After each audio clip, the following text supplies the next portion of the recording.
How to tell if a woman is sexually frustrated and hoping you'll make a move. I'm going to tell you something most women won't. When we're sexually frustrated, we don't usually come out and say it. We signal it. I'll give you 8 ways that shows up when we're hoping you'll make a move. The last one is the most exposed we'll let ourselves be. 8. She reduces the distance and lingers. You're standing there and suddenly she's just closer. Not dramatically, just enough that you notice and then question yourself. If she stays in that space without a practical reason, that's not random. When we're frustrated and wanting you to move, proximity is the safest risk. We close the gap and wait to see if you'll close the rest. And if you keep shifting your weight back or pretending you didn't notice, the moment deflates. Small distance, big meaning. 7. She jokes about sparks and then goes neutral. She'll say something like, "Wow, there's tension here," and then immediately soften it with a laugh. You probably laugh too and switch topics. That right there is the test. We float it out to see if you'll lean in or bail out. If you treat it like nothing, we file that away.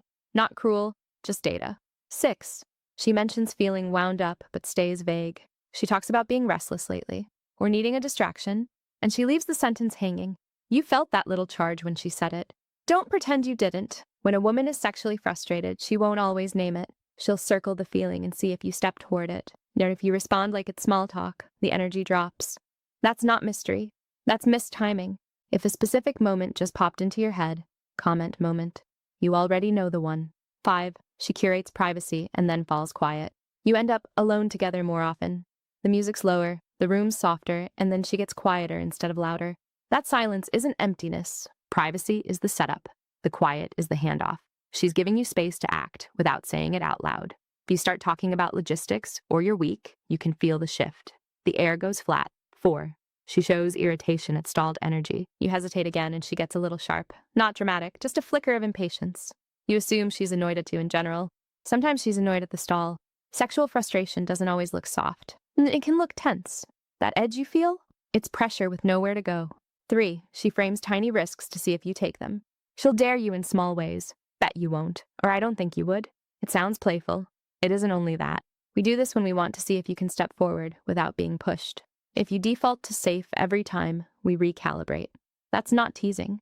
That's assessment. Seeing these signals is one thing. Knowing exactly what to say when she goes quiet or tests your nerve is another. And that's what I break down for members in the pinned comment. 2. She circles back to unfinished tension. Remember that almost moment last week? She brings it up again, lightly, like a joke. You laugh and act casual, but she's checking if it still lives between you. When we revisit a near miss, it's because it mattered. If you brush it off twice, we stop bringing it back. 1. She makes it possible and watches if you act. This is the big one. Everything is aligned. The setting, the mood, the way she's looking at you. And then she stops leading. Most women won't tell you this part. When we're sexually frustrated and hoping you'll move, we create the opening and then we wait. If you step in with confidence and awareness, the tension resolves. If you don't, something else resolves instead. And it usually isn't in your favor. For more advice, subscribe.